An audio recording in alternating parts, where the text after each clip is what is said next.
Bienvenue sur ma chaîne Pourquoi et comment. À ces deux interrogations, des personnalités aux univers multiples témoigneront sans filtre de leurs doutes, interrogations et surtout des moyens utilisés pour surmonter leurs difficultés. Ces échanges s'inspirent des thématiques abordées en séance et qui, je vous le souhaite, viendront vous inspirer également. Bonjour, je suis Oumeya, je suis sophrologue. En cabinet, à domicile ou en visio, j'accompagne des particuliers, des professionnels et des sportifs. Mieux que toutes les théories, je vous partage des expériences de vie sous forme de podcast. Je vous souhaite une bonne écoute, un j'aime si vous avez aimé, et pensez à vous abonner car je publierai régulièrement sur d'autres thèmes avec d'autres invités. Cette semaine, sur le thème de la solitude au travail, j'ai choisi de vous présenter le sentiment de solitude chez l'entrepreneur individuel. Venez découvrir le vécu de 3 femmes, 3 univers et de nombreuses ressources. Tout de suite, je vous partage la passionnée Ophélie. Bonne écoute.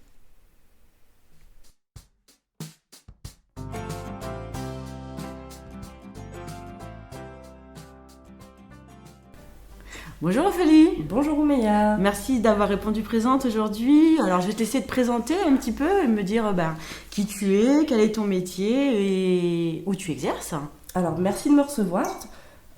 Ophélie, qui est Ophélie ? C'est une jeune fille pleine d'ambition, de caractère, qui a toujours su ce qu'elle voulait.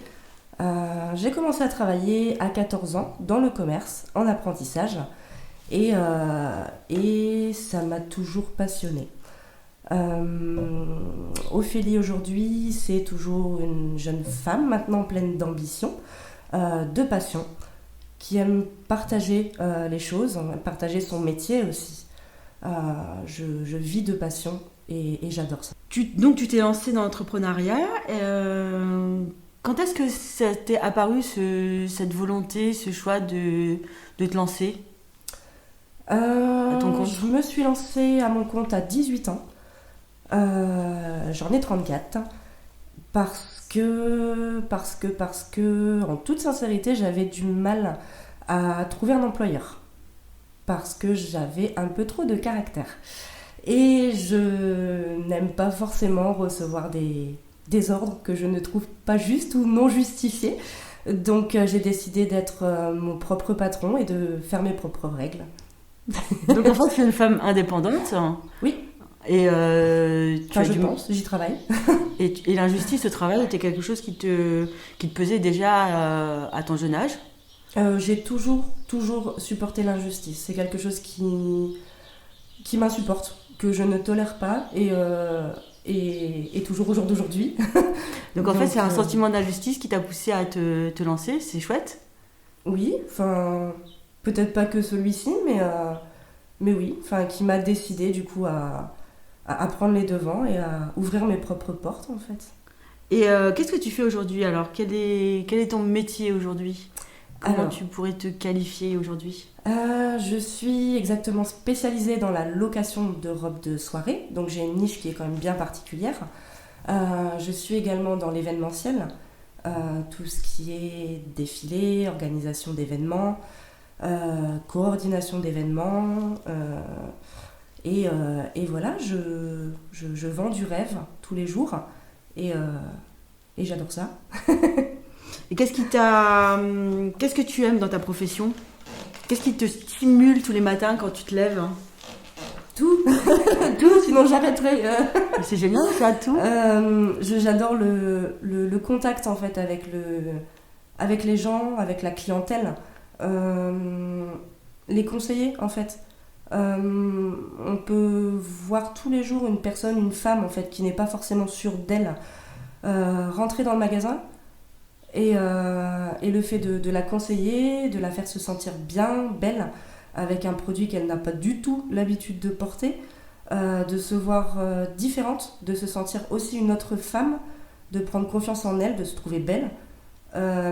C'est un réel plaisir en fait de la voir ressortir en fait avec le sourire et de voir qu'elle est contente, qu'elle est satisfaite et comme je dis aux clientes, recevoir une petite photo des clientes après leur soirée, pour moi c'est grosse satisfaction, c'est de voir qu'elles sont belles en soirée et que c'est ma réussite en fait. C'est qu'elles soient contentes. Donc finalement, en franchissant la porte de ton magasin, on apprend grâce à tes conseils et à ce que tu leur proposais, à avoir confiance en soi, c'est ça? Il y a beaucoup de femmes qui sont complexées? Oui, oui, oui, énormément. Et d'ailleurs, c'est pas justifié du tout. Mais ce que j'entends très très régulièrement, c'est un complexe avec les bras. Enfin, les bras. Ah oui. Et le nombre de personnes, c'est hallucinant. Donc, et c'est ce que je dis aux clientes aussi pour les détendre, c'est que de toute façon, réellement sur le nombre de personnes que je vois, il doit y avoir 95% des clientes qui sont complexées par leurs bras. Donc la personne qu'elles vont trouver en face d'elle sera elle-même complexée par ses bras. Donc elle va pas calculer les siens. C'est pas... voilà, c'est notre corps, c'est comme ça, on peut pas faire autrement, assumons-le, quoi. Donc, et généralement, voilà, ça les détend un petit peu et elles, enfin, voilà, elles voient qu'elles peuvent se permettre de porter certaines choses qu'elles n'auraient pas portées aussi habituellement. Oui, parce que finalement, les gens qui viennent se mettent plutôt à nu, quelque part, hein, puisqu'elles elles te font part de leurs complexes, donc des choses qui sont plutôt intérieures, et puis, Oui. et puis de leur physique, auquel toi tu dois adapter. Leur physique, mais aussi, enfin, parfois, ce qui est assez, enfin, je dirais, intéressant en même temps, et ce qui permet d'avoir un moment de partage aussi avec les clientes, c'est que derrière un rideau, c'est une image, mais en fait, quand on ferme un rideau d'une cabine d'essayage, on a une autre personne.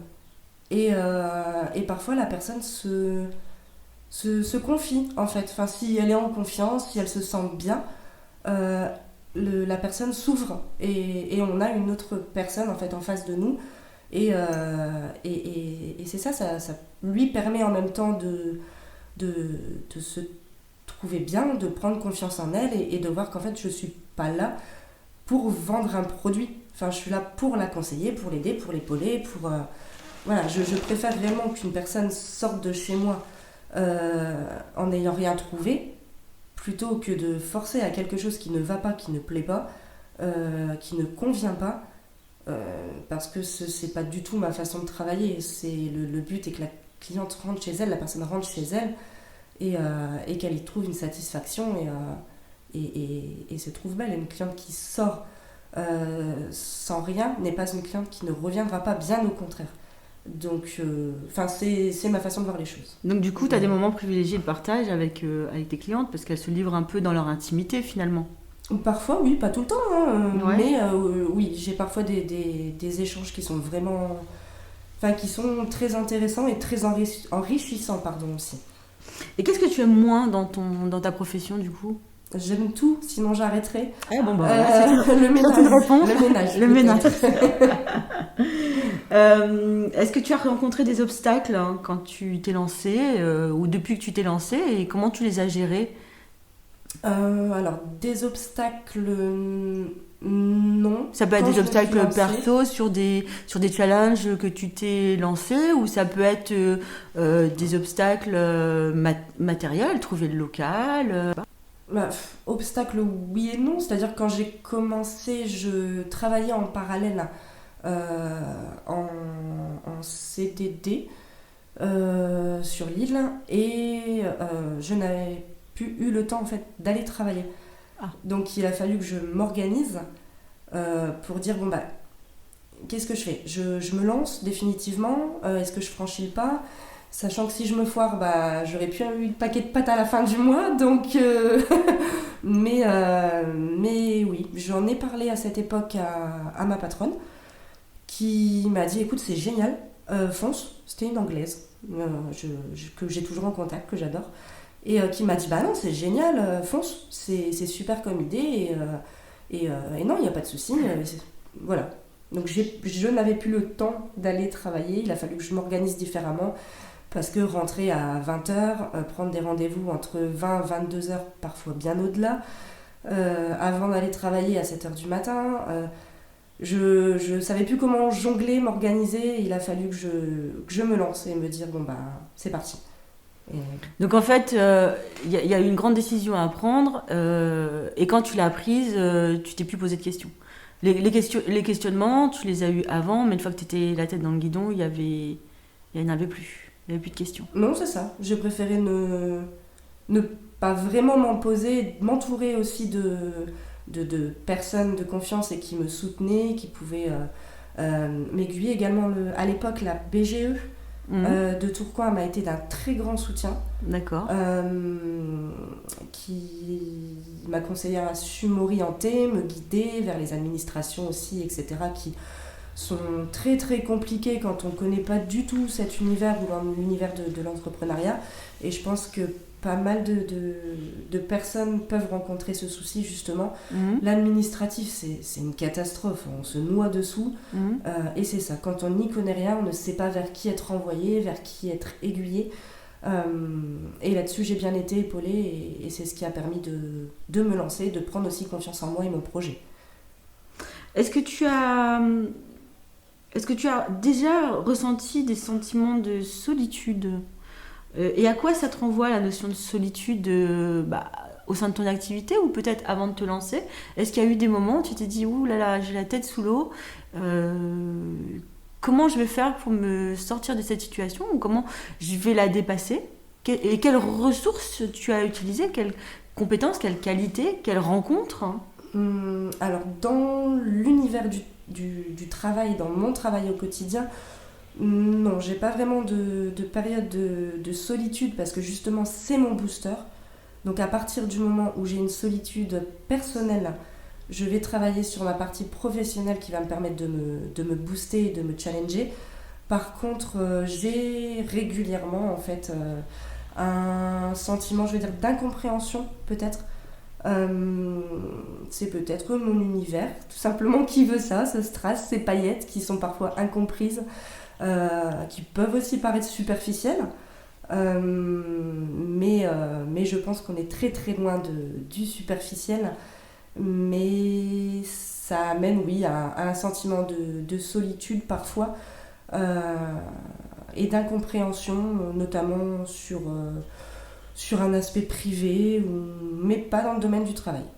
D'accord. Donc en fait, pour toi, la solitude, c'est parfois le sentiment d'incompréhension de la part des autres, hein, du regard des autres, ou du regard que les autres portent sur ta profession, peut-être, qui imaginent que ce ne sont que des strass et des paillettes et que peut-être il y a que de la superficialité alors qu'il y a quelque chose de beaucoup plus profond derrière ton métier. Est-ce que oui, si, c'est ça. Est-ce que c'est ça? Est-ce que je résume bien? Ouais. Du coup, tu te rattaches à quoi? À mon travail. Est-ce que tu peux, par exemple, me partager un moment où tu as pu sentir ce sentiment est-ce que c'était lors d'une manifestation? Est-ce que c'était lors de demandes de subventions je sais pas, ou lors de négociations lorsque tu t'es lancé pour l'achat de tes robes? Dans ce sentiment de solitude? Ouais. Ou est-ce que c'est dû à ton jeune âge, peut-être? Enfin, ton jeune âge... C'est vrai que parce que t'es plus jeune que moi. Là. Ça a été un réel souci, je vais dire, au départ, plus maintenant, parce que je suis plus si jeune que ça, hein, donc, mais oui, ça a été un souci, parce que c'est vrai que quand on entreprend à 18 ans dans un milieu de strass et paillettes, et je vais dire que j'en suis pas peu fière, mais je suis la première, il y a 15 ans, à avoir lancé ce marché, en fait, ce concept en France. Mais c'est bien, faut le dire. De location de robes de soirée. Ça n'existait pas. Bon, maintenant ça fleurit un peu partout, mais ce qui fonctionne à Tyr, c'est tout à fait logique et c'est un challenge. Mais du coup, oui, c'était assez compliqué d'être crédible à 18 ans dans un domaine de strass, de paillettes et de devoir taper du poing sur la table à dire non, mon projet est plus que solide, c'est viable et si vous voulez pas me suivre, je ferai autrement, mais j'aurai pas besoin de vous, tant pis, quoi. Donc en fait, t'es une fonceuse. Oui. Ouais, c'est ça. Oui. C'est une de tes grandes qualités, c'est-à-dire qu'un non pour toi, c'est le challenge à dépasser. Si j'y crois, rien ne pourra m'arrêter. Je me donnerai vraiment toutes les capacités à partir du moment où je crois en quelque chose ou en quelqu'un. Je travaille pour avoir ce que je veux. Est-ce que peut-être que tu peux nous nous partager une expérience que tu as dépassée avec fierté? En toute sincérité, il y en a beaucoup. Une qui te vient à l'esprit? Alors, une expérience, c'est plutôt une expérience de vie.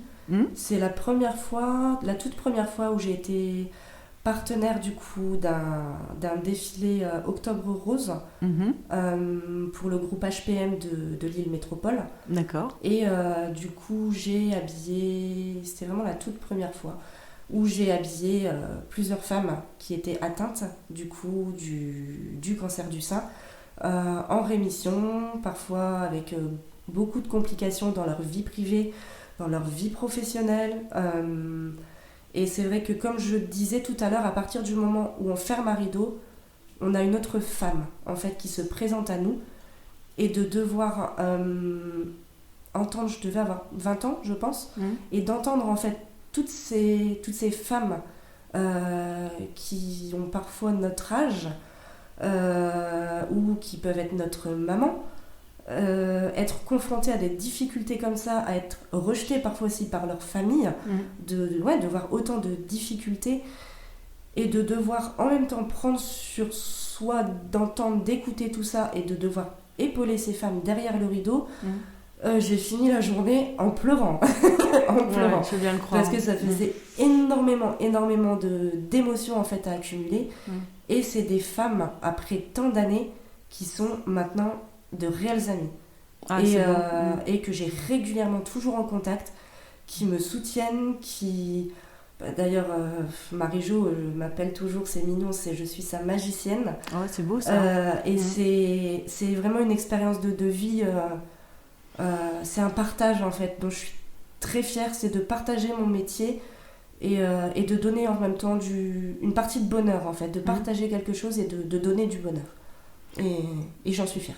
Bon, ben, c'est un beau témoignage, et puis bien sûr une pensée très sincère à toutes ces femmes qui souffrent du cancer, et puis bien entendu à tous les autres qui souffrent aussi de maladies, bien sûr, ou de handicap, bien entendu. Donc c'est une de tes plus belles expériences, en tout cas celle qui t'a apparue aujourd'hui. C'est une avec des plus marquantes pour moi, et c'est une des plus marquantes. Est-ce que tu aurais un conseil alors à donner à ceux qui ont qui pourraient éprouver ce sentiment de se sentir seuls dans l'entrepreneuriat? Épaulez-vous de personnes de confiance en premier temps. Ne soyez pas seul, parce que ne pas être entouré, c'est vraiment se créer des difficultés et des complications. Il est compliqué, très compliqué, surtout au jour d'aujourd'hui, de faire confiance, mais entourez-vous vraiment de personnes qui le méritent à vos yeux, et qui sauront vous épauler, vous écouter aussi, écouter vos complications, vos difficultés, et vous donner de bons conseils avisés, et ne pas vous tirer vers le bas. Toujours tirer vers le haut, c'est pour moi le plus important. Merci pour ce conseil. Est-ce que tu aurais, pour terminer, peut-être une envie de nous partager un livre, une citation, un voyage, une chanson, une œuvre, quelque chose qui te remplit, qui t'inspire, qui te réconforte dans des moments où tu as besoin de te ressentir un peu boosté? Alors, ma musique, je ne vis que par la musique. C'est pour moi c'est une belle maladie. C'est très important. Et du coup, actuellement, dans mes oreilles à longueur de journée, j'ai la musique d'Angèle Libre, qui, je trouve, me reflète très bien depuis 5 mois, depuis que je suis arrivée ici, sur Abbeville. Et pour une citation, je dirais, je suis très citation aussi, mais laquelle me définit actuellement: l'homme ne peut découvrir de nouveaux océans tant qu'il n'a pas le courage de perdre de vue la côte. Et c'est ça. Je pense qu'il faut oser franchir le pas, et parfois voguer vers de nouvelles ambitions. Merci Ophélie, merci pour ce partage. Et bien, pour tous ceux qui ont envie de te connaître un peu plus, et tous ceux qui nous ont écoutés, on peut te retrouver sur quel média et à quel endroit? Partout. Partout. Alors, je suis sur Facebook, hein, sur la page Fashionistar. Je suis sur Instagram également, Fashionistar Off. Où suis-je encore? Audi rue Saint-Vulfranc, bien sûr, sur Abbeville, où je vous recevrai avec grand plaisir et vous y conseillerai. Non, Twitter, j'y suis plus, c'est plus mon truc. LinkedIn, j'y suis également. Et voilà. Bien, merci beaucoup d'avoir pris le temps d'être avec nous aujourd'hui et d'avoir partagé toutes tes expériences de vie. Merci à toi, merci de m'avoir reçu. Avec plaisir. Très agréable. Merci. Alors donc, si vous souhaitez aborder un sujet, laissez-moi un message. Je me chargerai de vous trouver l'interlocuteur. Si vous avez aimé, eh bien, laissez-nous une note positive. Maintenant, je vous invite à découvrir Ophélie. Merci beaucoup et à bientôt.